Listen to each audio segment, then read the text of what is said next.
doctorado y en general soy una profesional muy interesada en el tema de la prevención desde hace bastantes años.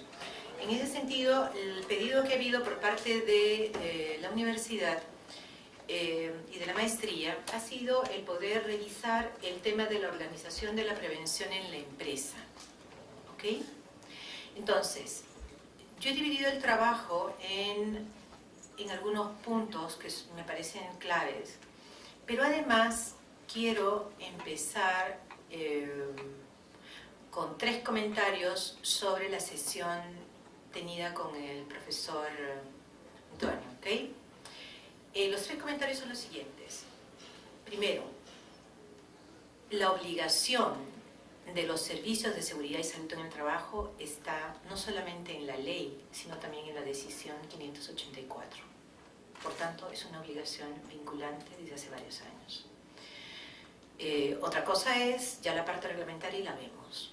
Segundo, las funciones del Comité de Seguridad y Salud en el Trabajo. No son funciones ejecutivas. No tiene esa labor. ¿Okay? Luego lo vamos a ir revisando. ¿Okay? Tercero, las múltiples, me comentaron que alguien había tomado nota que habían como 76 o 68 o más de 100 obligaciones en materia de seguridad y salud en el trabajo a partir de la nueva ley.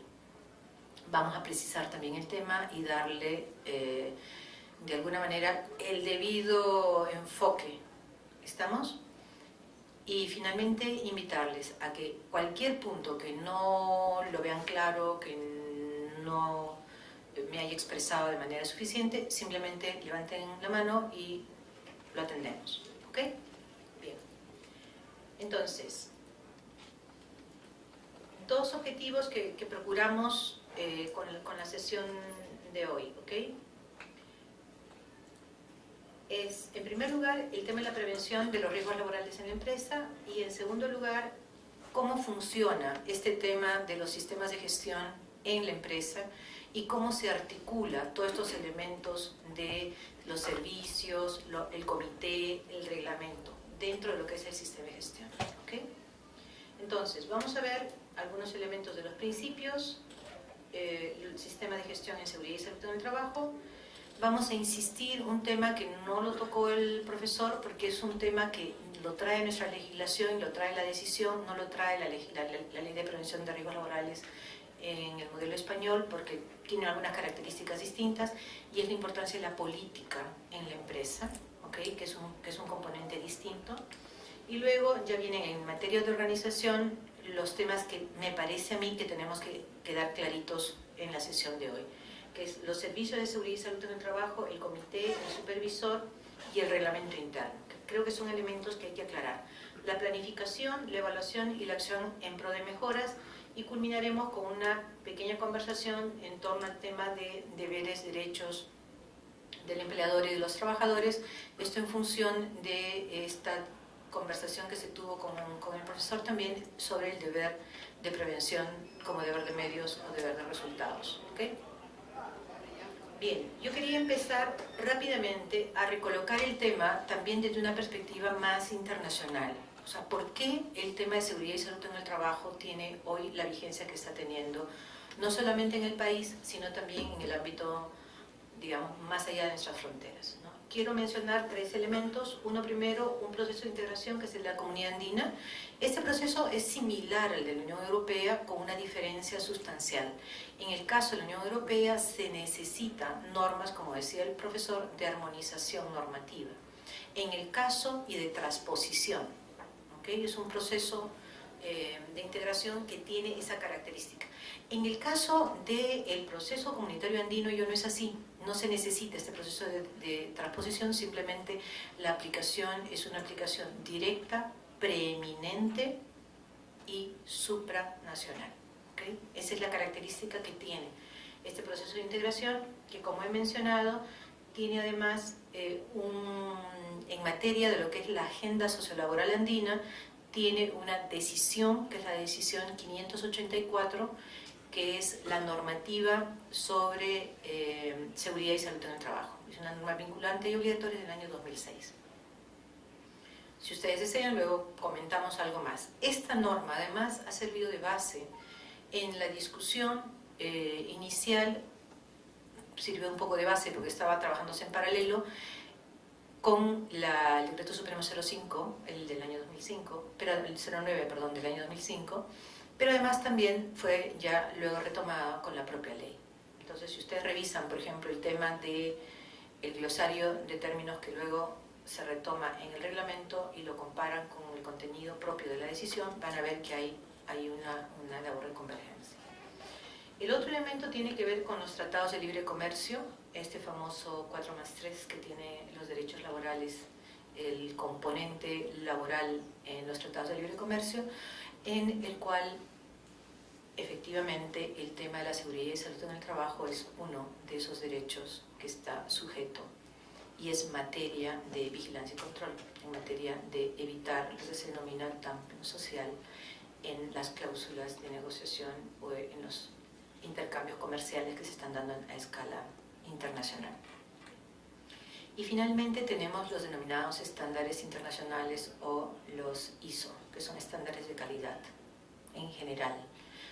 Son procesos de estandarización que van alcanzando distintas dimensiones, no solamente el tema de calidad, es el tema del medio ambiente y luego vamos a ver otros también, ¿okay? Simplemente les voy a, lo menciono porque es un poco la tendencia que tenemos en términos generales. La carga global de enfermedad y de enfermedades y de lesiones. ¿Por qué me pareció importante el tema? Porque no es solamente el tema de hablar del accidente de trabajo, sino de enfermedad y de mortalidad relacionada al riesgo ocupacional y ambiental. Todo es data de la Organización Mundial de la Salud en español, World Health Organization en inglés, y el ILO es la Organización Internacional del Trabajo. Entonces tienen ustedes una carga global de enfermedad derivada de factores de riesgo ocupacional, que lo pueden ver, ¿no es cierto?, en este resumen, que es lo que ha presentado la Organización Mundial de la Salud en base a una serie de estimaciones de carácter global. Lesiones, cáncer, asma, el POC tiene que ver con las enfermedades obstructivas, respiratorias obstructivas, hipoacusia, dolores de espalda, entre otros. También tienen ustedes ahí los datos quizás un poco más conocidos de la OIT sobre los accidentes laborales, la cantidad de accidentes laborales y estimaciones en relación a que entre el 20 y el 40% de la población empleada. Esta es data para América Latina y el Caribe, o sea, no es información de la Unión Europea. Toda esta información la van a tener ustedes, o sea, es una presentación que la pueden tener ustedes, así que no se preocupen de poderme seguir. Y básicamente entre un 20 y un 40% de la población empleada no tienen recursos suficientes para una vida sana en las mejores condiciones. Y otro elemento importante, el tema migratorio en Estados Unidos. Un trabajador hispano en Estados Unidos tiene 25% más riesgo de morir que un trabajador no hispano, por ejemplo. ¿Ya? Y esta es información de la NIOSH, que es la propia agencia europea, la propia agencia norteamericana. En este caso, en este iceberg que ustedes ven, solo 5 al 10% de las enfermedades ocupacionales son reportadas y solo el 5% de investigación ocupacional se conduce en nuestros países, que tienen el 90% de carga de enfermedad. Con esto lo que les quiero decir es que el accidente de trabajo es como la punta del iceberg. En realidad, lo que tiene el mundo del trabajo es no solamente el accidente, es la enfermedad profesional y las denominadas patologías asociadas al trabajo, que es lo que para la Organización Mundial de la Salud denomina carga de enfermedad ocupacional. Pueden no tener el reconocimiento legal, sin embargo, están allí, están haciéndose presentes de esa manera. ¿Okay? Esta es la propuesta de la Organización Mundial de la Salud Yo simplemente quería mencionarles el tema de la ética y los valores como un componente clave en esta conversación que vamos a tener. Y es un elemento que lo voy a ir marcando a lo largo de toda la presentación. Esta de aquí tiene que ver con, a nivel global, cómo se están estableciendo las alianzas estratégicas para abordar globalmente el tema de la prevención de riesgos laborales y darle sostenibilidad.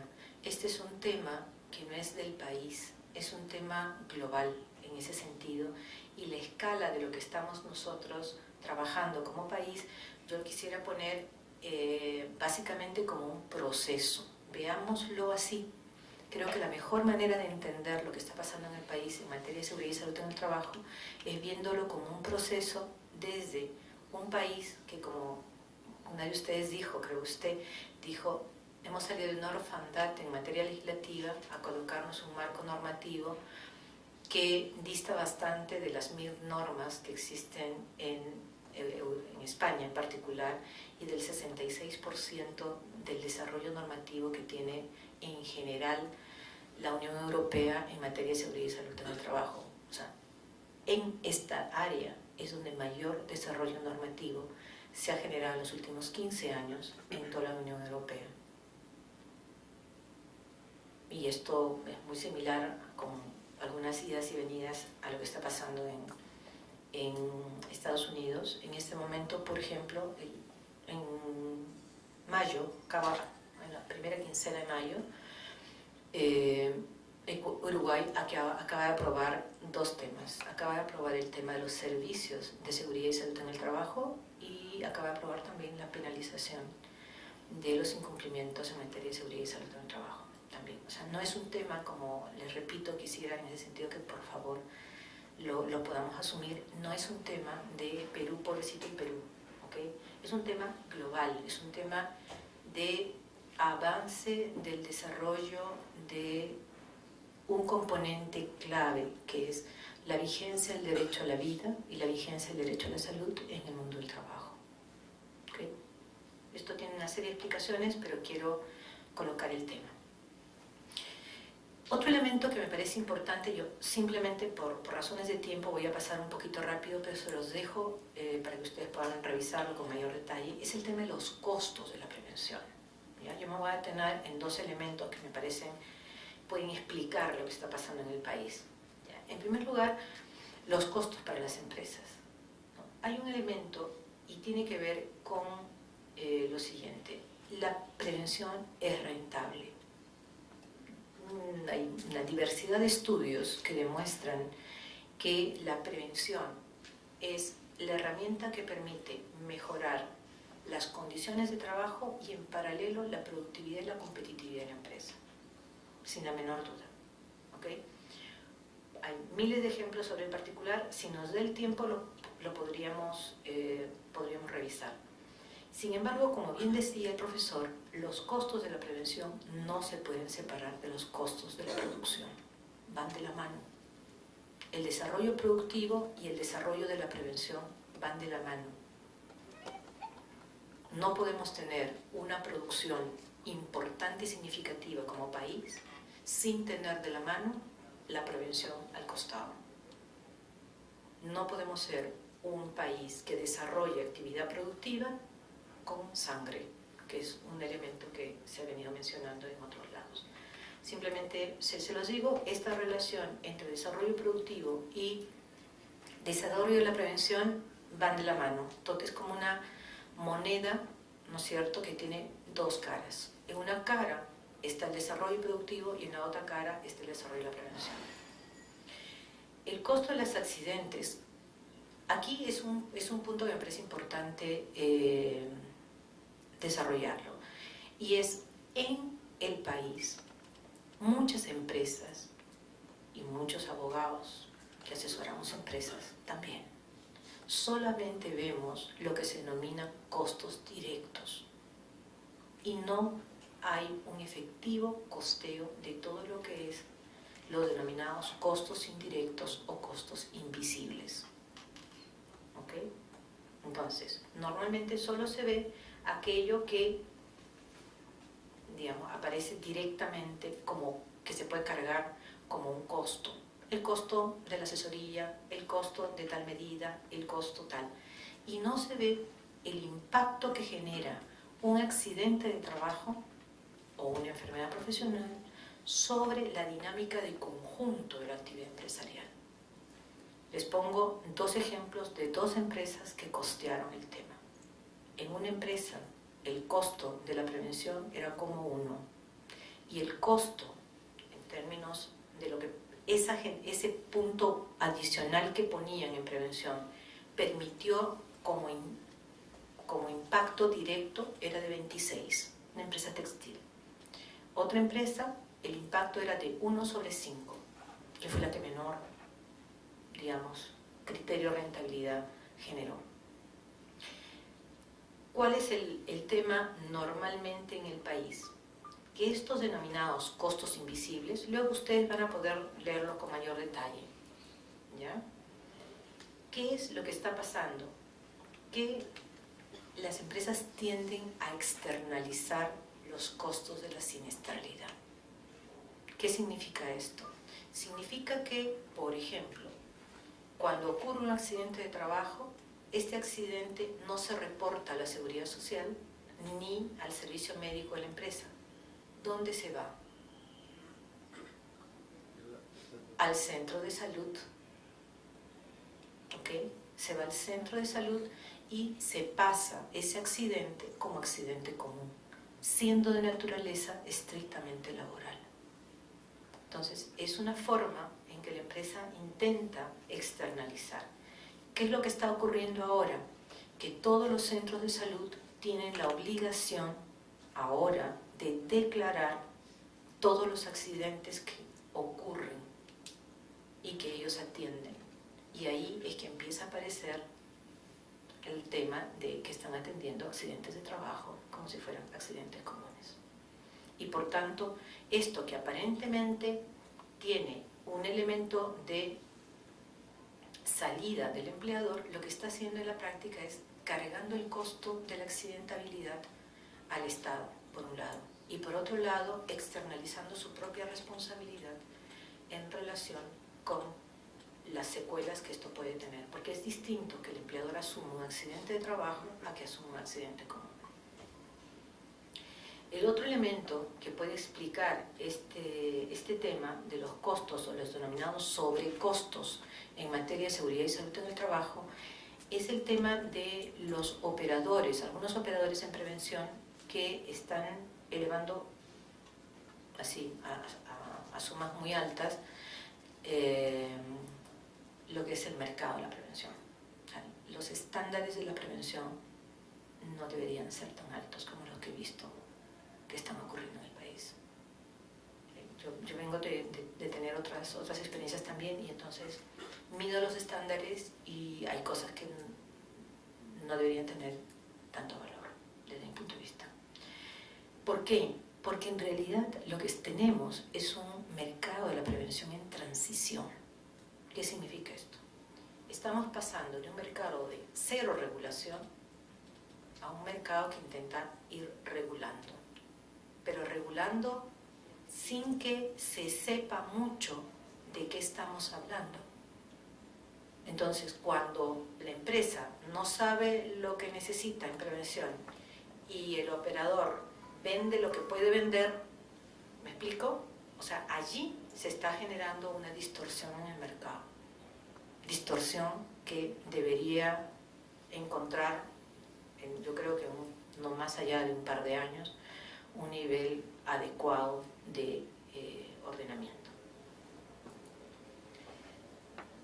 Hay costos mucho mayores que está ocurriendo en el país, y es la sobrecarga en el caso de las mujeres cuando ocurre un accidente de trabajo o una enfermedad profesional, la sobrecarga que se está generando en relación a este tema. El otro tema tiene que ver con las finanzas del Estado, que, como les dije, en el caso de la OIT se estima entre 4 y 11% la pérdida del PBI como resultado de la falta de prevención en accidentes de trabajo y enfermedades profesionales. ¿Ya? Esto es así, en términos gruesos, lo que está ocurriendo. Hay además lo que se denomina los intangibles, es decir, la vida, la salud no tiene precio. Por tanto, es un intangible, no lo podemos valorar, no tiene un precio en el mercado.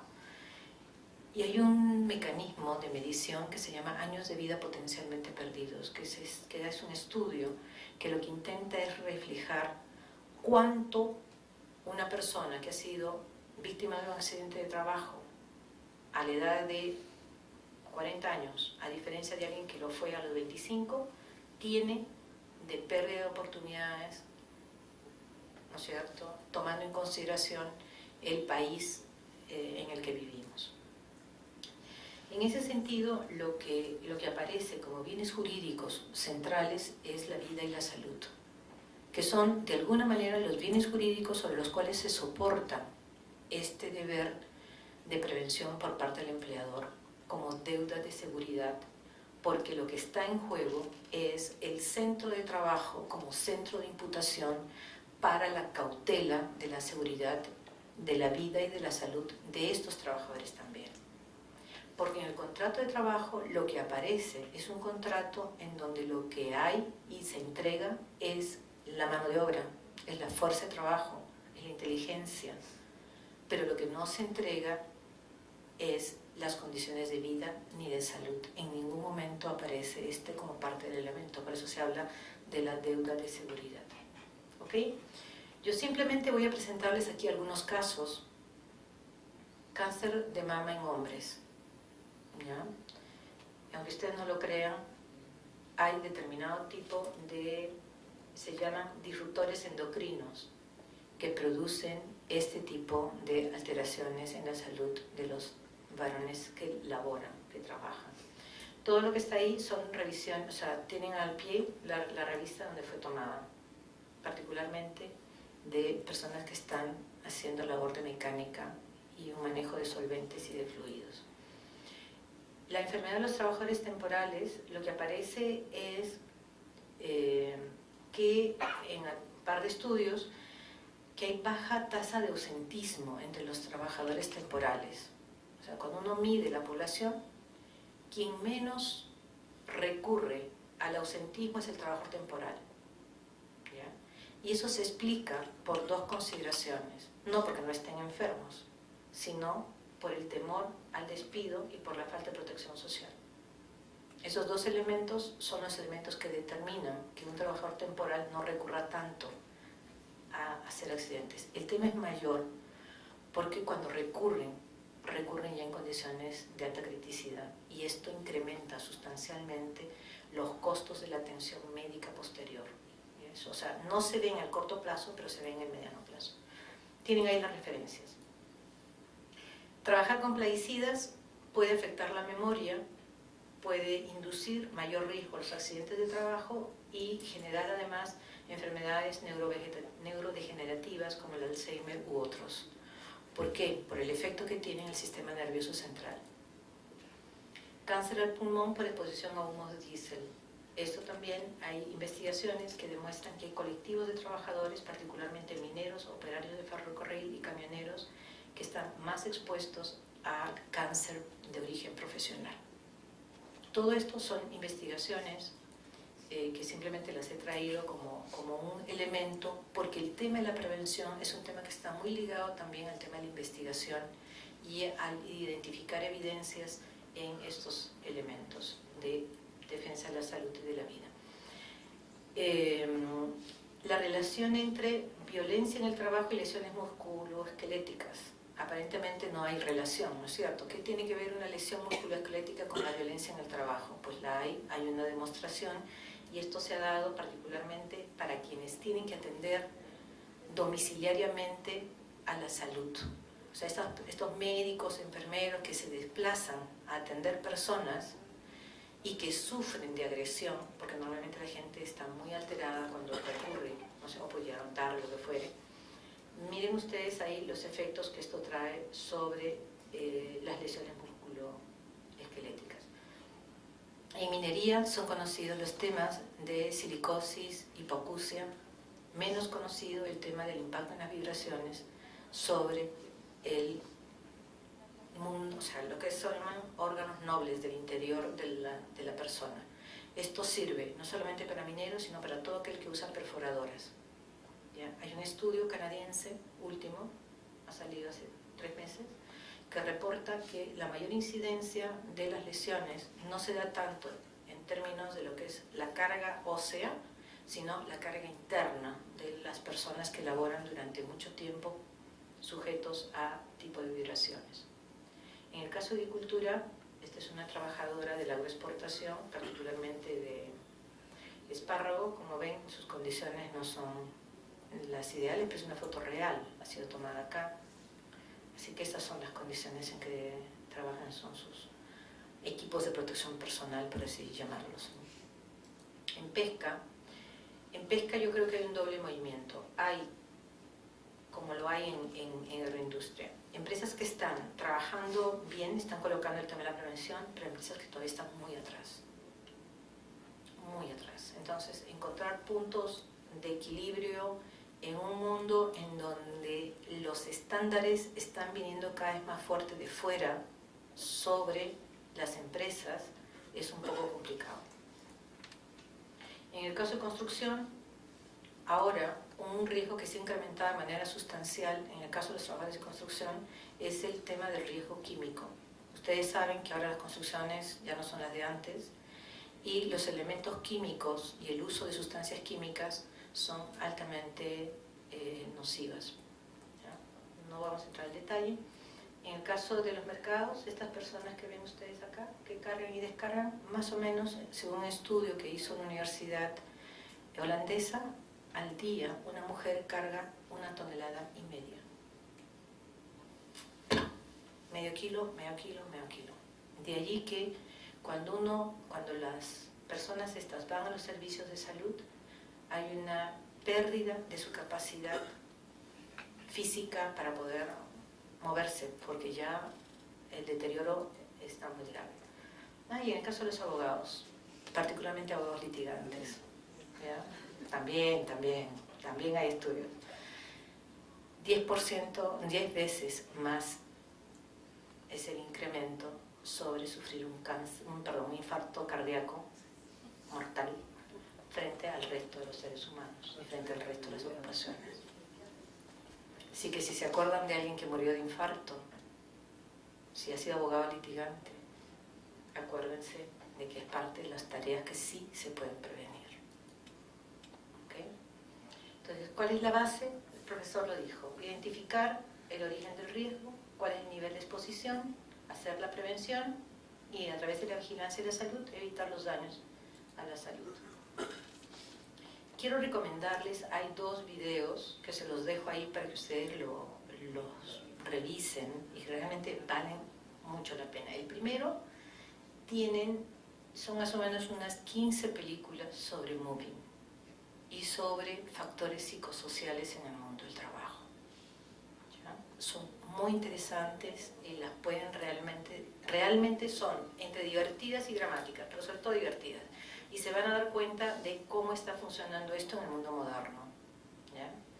Lo hay de todas partes. Y el famoso video de tiempos modernos, Charles Chaplin, que para mí es el ejemplo. ¿Okay? Bien, entonces, entramos a sistemas de gestión. Como les decía, este es un tema más global.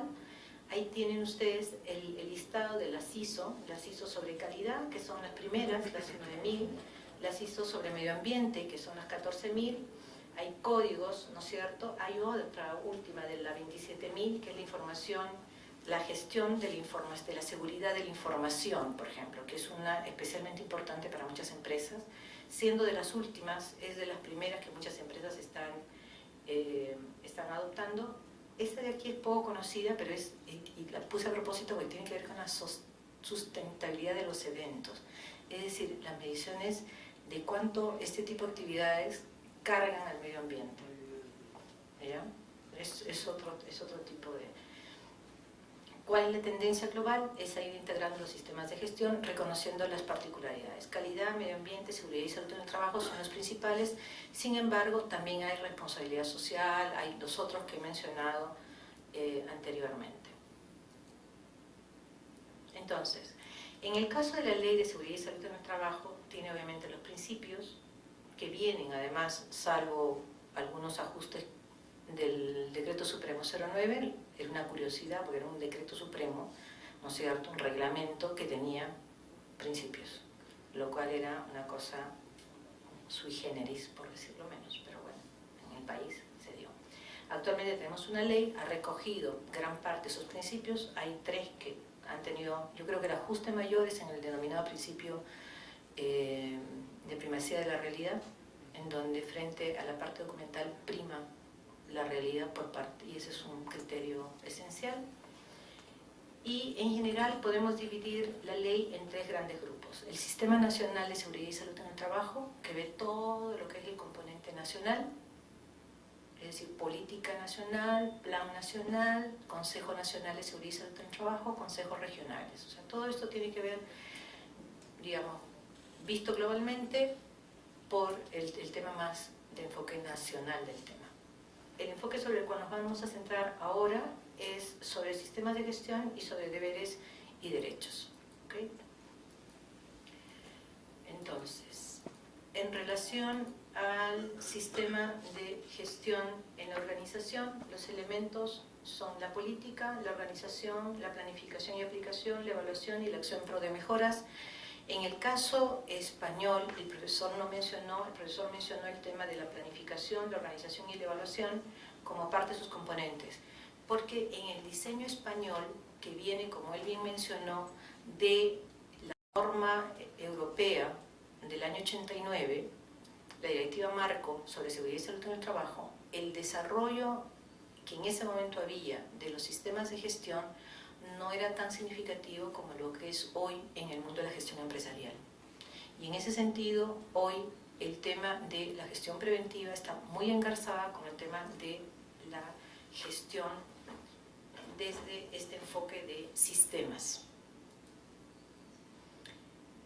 Ustedes van a tener todo eso en sus materiales, simplemente yo voy a centrarme en 2 temas, en la parte de la política y en la parte de la organización.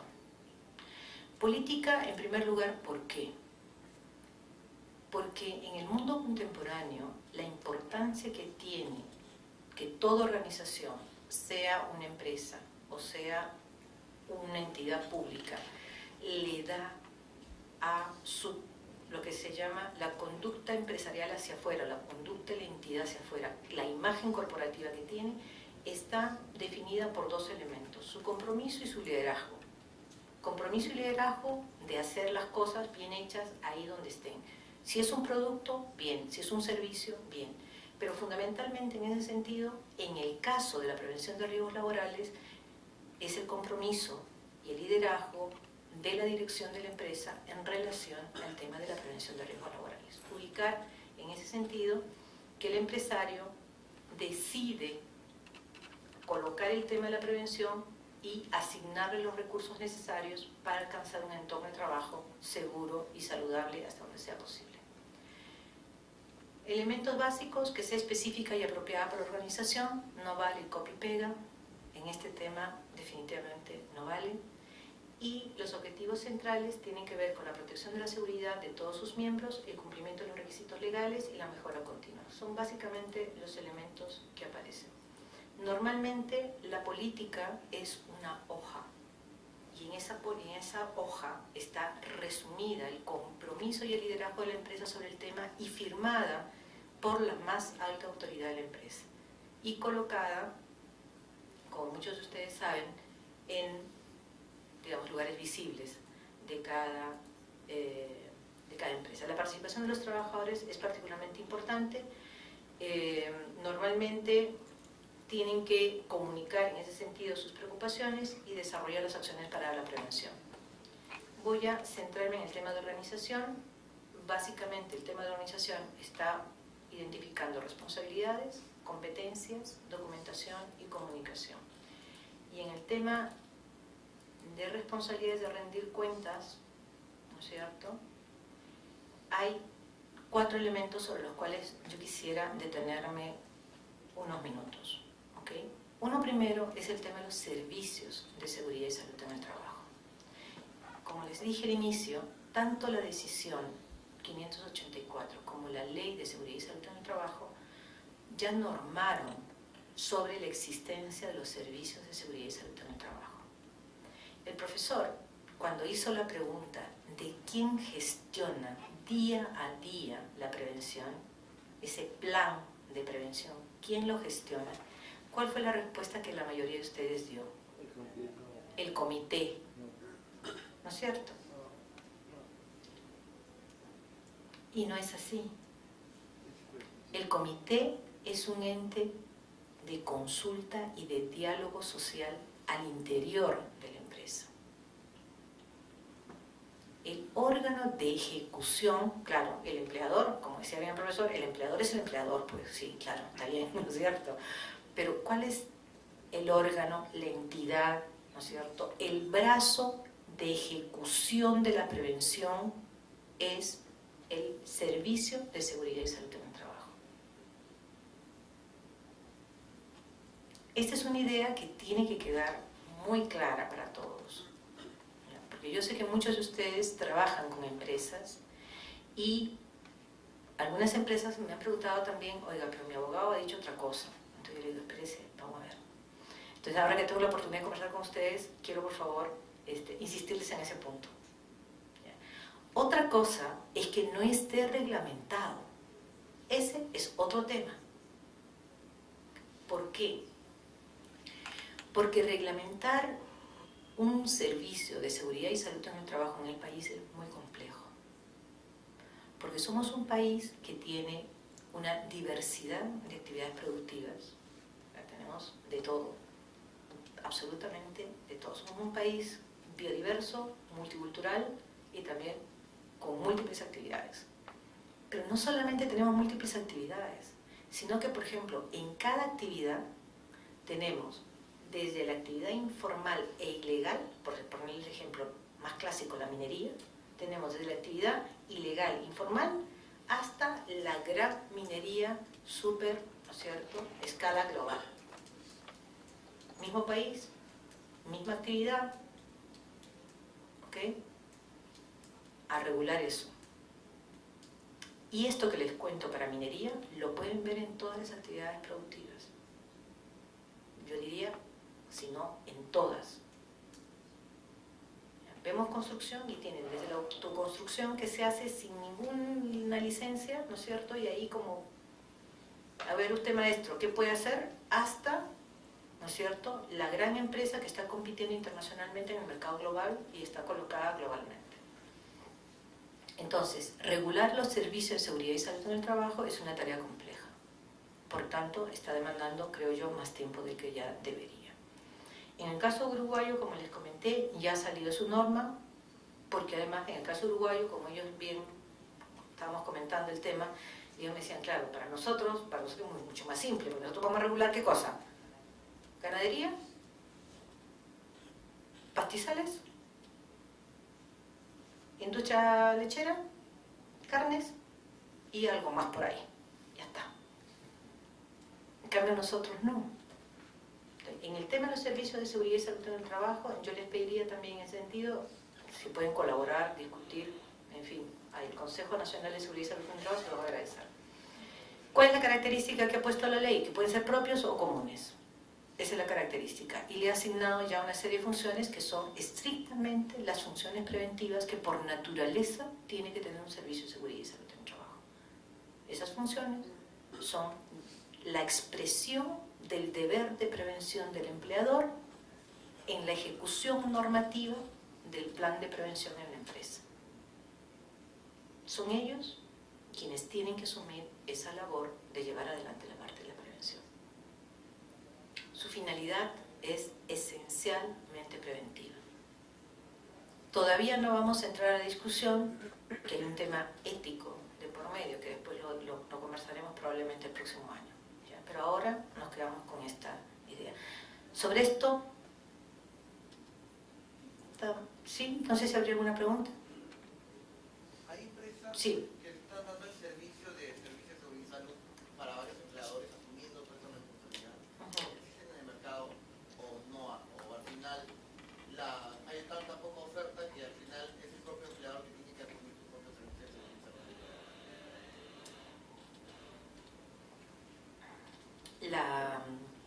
Los servicios de seguridad y salud en el trabajo, de acuerdo con la ley, son propios y comunes. Eso está en la ley. Actualmente, como no está reglamentado,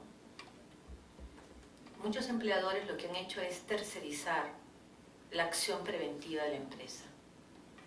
Y han colocado a un tercero para que se haga cargo de la gestión preventiva. El problema es cuánto de esto funciona y está funcionando bien. O cuánto van a necesitar tener como caso, por ejemplo, en el caso chileno, o en el caso brasilero, que son los dos ejemplos que para mí me parecen interesantes. En el caso brasilero se ha establecido un rango que combina dos elementos.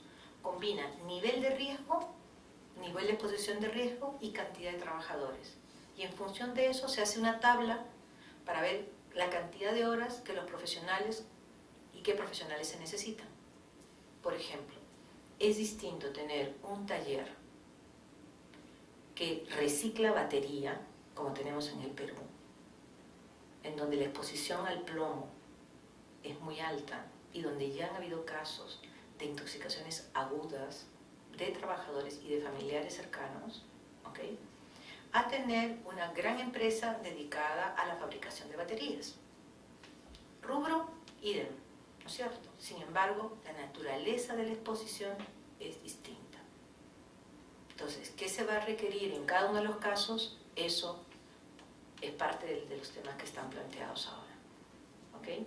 ¿Qué es aquello que puede...? Yo creo que ahí son dos elementos que habría que cruzar adicionalmente. El criterio preventivo por excelencia y además el tema de los costos de la prevención, ¿no? De tal manera de que efectivamente sirva.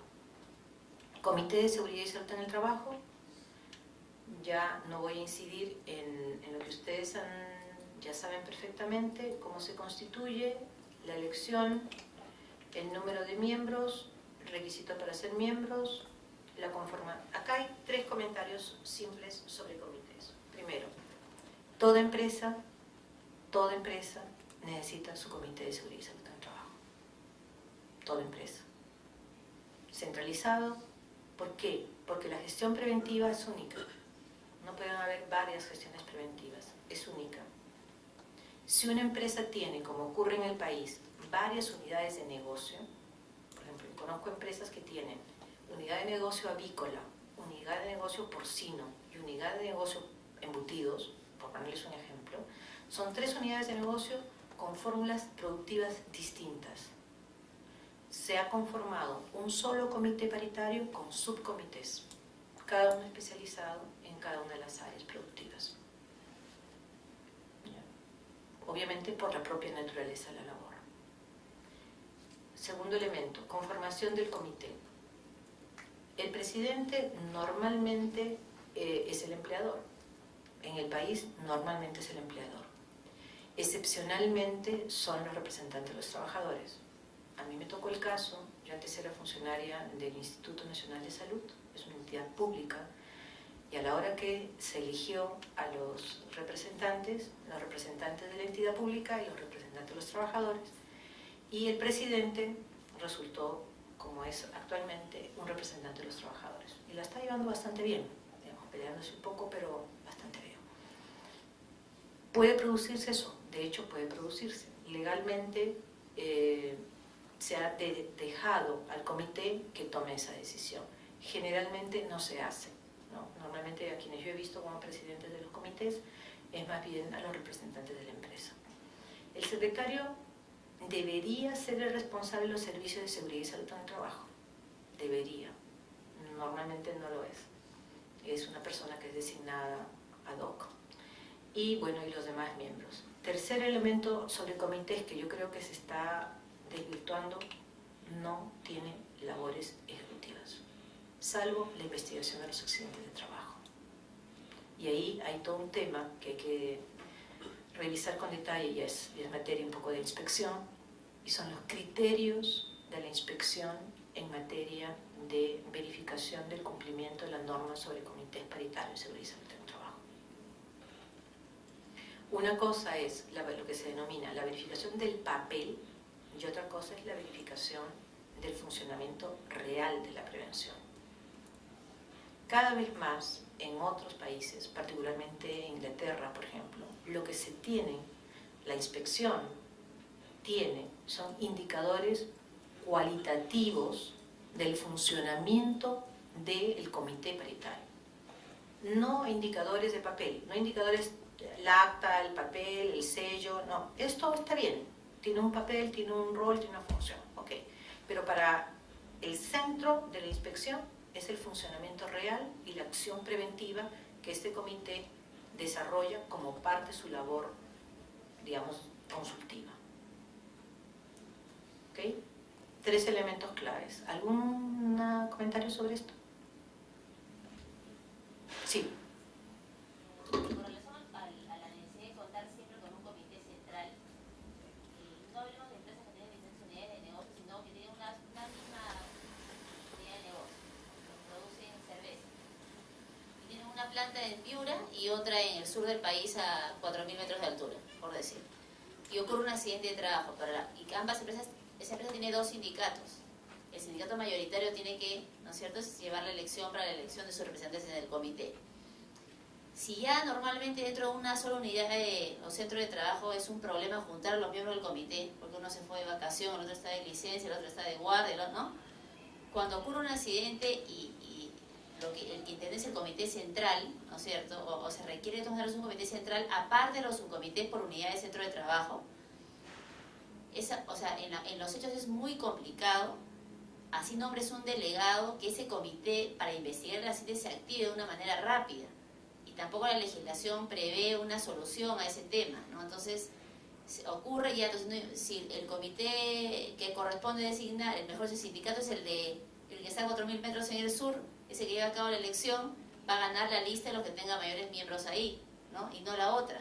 Y luego el delegado que van a mandar va a ser del que está en la zona sur hasta que llegue a la 7 que fue en Piura o en Tumbes.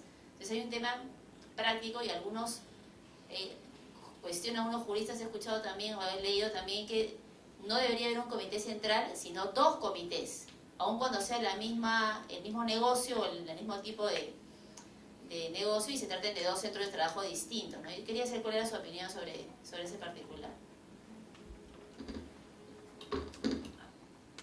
Ya. Mira, sobre este tema, efectivamente, yo distinguiría 2 temas. Una cosa es la logística y la forma en que podamos viabilizar, ¿no es cierto?, la acción preventiva, y otra cosa es la acción preventiva. ¿Ya? Si tú tienes una unidad de negocio, que es, como tú has mencionado, cerveza, la cerveza por estándares de calidad la vas a producir igual, así sea en Piura con 40 grados, como en Puno a menos 40 grados. Tú ahí valorarán los criterios técnicos, pero la producción tiene que ser estándar por temas de calidad. ¿Ok? Esos mismos criterios de calidad se aplican en la gestión preventiva. Yo entiendo que la labor sindical puede afectar y generar una turbulencia que en los temas de gestión de la calidad no lo tienes. ¿Ok? Eso de facto. Pero también porque en muchos de los casos lo que ocurre en el país es que las relaciones laborales que se han construido suelen ser relaciones laborales poco dialogantes. Tenemos poca experiencia de diálogo. ¿Okay? Yo les pongo un ejemplo. Yo estuve en Colombia hace 4 años. Colombia, un país como ustedes conocen y comprenden. Y mi labor fue dictar lo mismo para un grupo de personas que estaban reunidas. Y me dijeron, son miembros del comité. Perfecto, eran miembros del comité. Al final, solo al final de la reunión, me di cuenta que habían representantes de la empresa y representantes de los trabajadores. A esas reuniones asistían todos. Entonces mi pregunta fue, ¿y por qué asisten todos? Y la respuesta que me dieron fue contundente. Porque todos escuchan lo mismo, todos entienden lo mismo y a la hora de resolver los temas, todos van a resolver con el mismo criterio. Cada quien jalará de su lado, pero así es que vamos construyendo una forma de entendimiento. Yo acá lo he visto en 3 oportunidades, o sea que me consta que lo hay, ¿no? Que no es fácil tampoco. Pero yo diferenciaría la parte de la logística, la parte de la conducta, de cómo se gestiona la prevención. Si tú miras estrictamente el tema desde el lado de la gestión preventiva de la empresa, tú necesitas tener estándares preventivos comunes, criterios preventivos similares, así estés donde estés. Porque lo que tú necesitas es estandarizar también tu prevención. ¿Ok? Bien, ¿avanzamos un poquito? Bien, el otro tema tiene que ver con este componente de que es complicado, con las reglas del funcionamiento, allí donde hay diversas unidades y en donde además existen distintas historias. Por ejemplo, la situación más complicada que conozco es el de una empresa que fue resultado de múltiples fusiones. ¿Ya? Cada unidad tenía su propia historia y su propia conducta empresarial. A la hora de articular era muy difícil porque tenían patrones distintos. Solamente fue posible esto después de 3 o 4 años. Digamos, llegar a un proceso de identificar criterios preventivos comunes para las cuatro unidades de gestión empresarial que tenía. No fue fácil. Formalmente es más fácil, realmente es mucho más complicado. ¿Okay? Entonces, en realidad, las reglas de funcionamiento del comité aparecen como actividades que fueron diseñadas, entiendo yo, para facilitar estos procesos. Creo que siempre la realidad supera la legislación y en ese sentido hay muchas situaciones que están un poco por fuera de este tipo de situaciones. Una de ellas es la posibilidad de poder hacer reuniones por Skype, ¿no? O videoconferencias, ¿no? Teóricamente no dice nada la ley, siempre y cuando conste por escrito. Si es parte de una acción preventiva, teóricamente, si me preguntan mi punto de vista, yo diría que sí es posible hacerlo, porque finalmente se pueden grabar, se pueden editar, todas estas situaciones se pueden formalmente y legítimamente se pueden hacer.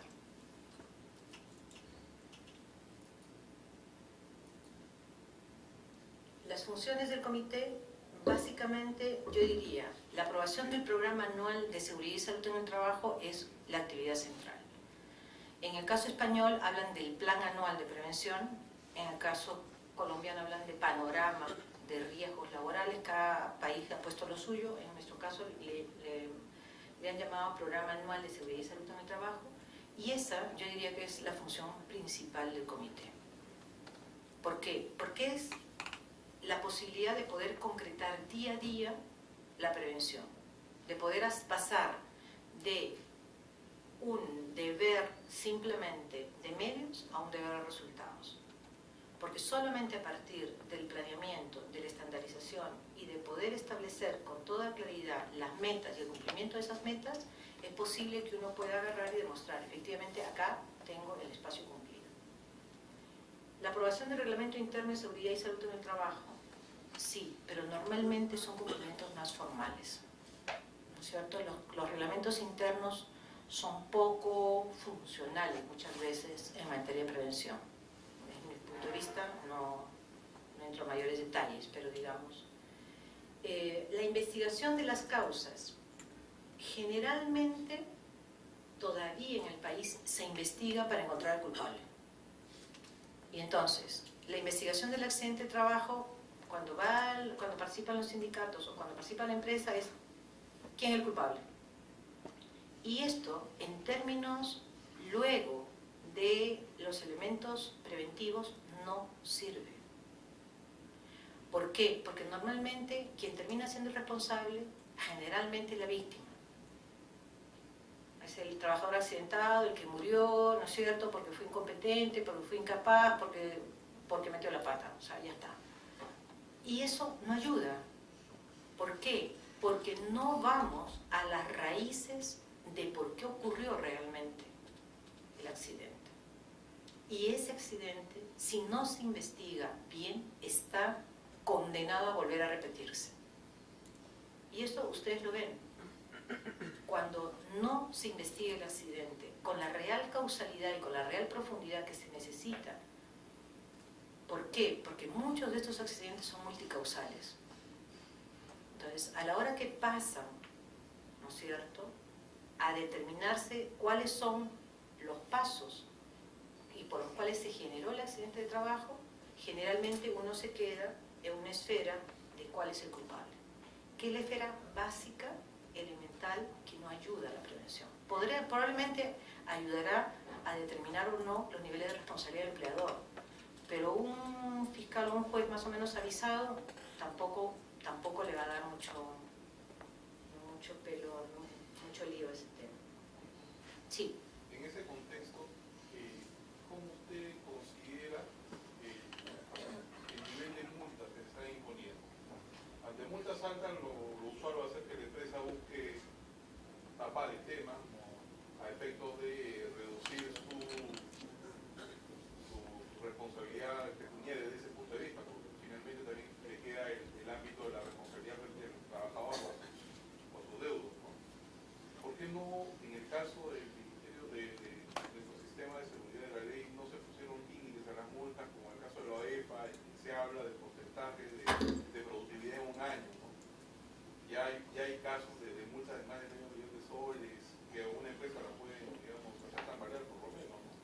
Y que en todo caso, o reconducirla precisamente a no hacer una adecuada investigación y simplemente tapar de hacer un poco limitar sus responsabilidades. Sobre el tema de las multas más altas o menos altas, ¿ok? En términos, la multa tiene una finalidad esencialmente disuasoria. Teóricamente su finalidad es básicamente disuasoria, ¿ok? En ese sentido, tener una multa alta, digamos, el objetivo teórico, ¿no es cierto?, de cualquier elemento de multa, es fomentar una actitud proactiva por parte de aquel que va a ser multado, en el sentido de ponte listo que te va a caer la multa, ¿no es cierto? Actividad disuasoria por excelencia. ¿Cuál es el tema? Que la multa, para que tenga esa finalidad disuasoria, tiene que aplicarse, pero aplicarse bien. Claro. ¿Me explico? ¿Ok? Tiene que sí cumplir, para que cumpla la actividad disuasoria, tiene que convertirse en realidad. Porque si no, la gente dice, no es cierto, igualito, continúo con lo mismo. No, teóricamente, si estamos en el plano teórico, la multa tiene que cumplir esa actividad disuasoria y la hace concretándose. Pero para concretarse, tiene que concretarse bien. Y por tanto, los supuestos de hecho y los fundamentos jurídicos que avalen una sanción tienen que ser cualitativamente y sustancialmente distintos de aquellos que podían justificar una multa menor. ¿Me explico? Yo no sé si en este momento el nivel de la autoridad da para ese cambio cualitativo. No lo sé. Los elementos que ustedes comentaron en antes realmente me parecieron sorprendentes. Una cosa es el tema de un accidente de trabajo que hay que investigar y otra cosa es las condiciones en que se decidió la composición del comité. Porque además esencialmente, si a mí me preguntan el tema, yo lo primero que hubiera hecho es preguntar, perdónenme, ¿tienen servicio de seguridad y salud en el trabajo? ¿Okay? Y ahí sí aplicaría la multa. ¿Me explico? O sea, creo que ahí esos elementos son los elementos que hay que empezar a tomar en consideración. Y creo que en ese sentido los elementos de estandarizar criterios para la aplicación de unas multas significativas tienen que ser mucho más exigentes para que sean legítimos, para que no tengan estos problemas, ¿no es cierto?, de visos, cuando de alguna manera un usuario de un determinado servicio es sancionado, si la sanción se ajusta a los criterios de razonabilidad, ¿no es cierto?, de proporcionalidad, etcétera, de inmediatez, todos los criterios que conocemos, pues uno ya, ok, ¿no? Si no, lo que va a ocurrir es lo que ocurrió con las multas estas que hubo de tránsito acá en el país. Eso está más que cantado. Eso es lo que pasa con toda sanción. O la sanción es una sanción que se cumple de manera justa y por tanto quien se somete al elemento sancionador acepta, o se empiezan a generar situaciones distintas, ¿no?, que es probable que si se siguen produciendo en ese sentido se van a generar en el país. ¿Sí? ¿No? Ok. Bien. El otro tema tiene que ver con el tipo de reunión, el elemento de las inspecciones periódicas. Este es otro elemento que es motivo de controversia. ¿Cómo hacer inspecciones periódicas y qué tipo de inspecciones hacer y quiénes pueden hacerlas y quiénes no?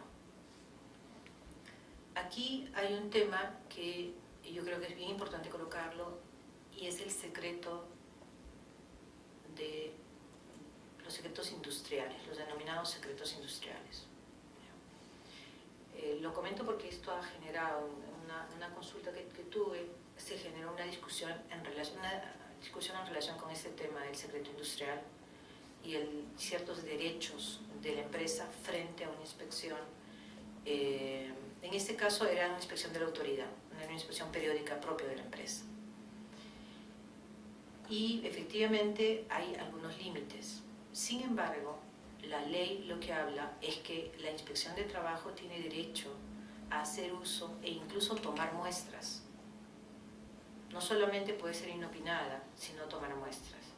El tema es que todos estos elementos técnicos deberían estar avalados por una institución que tenga las competencias adecuadas y los estándares de calidad requeridos para que a la hora que se tomen muestras los resultados sean altamente confiables.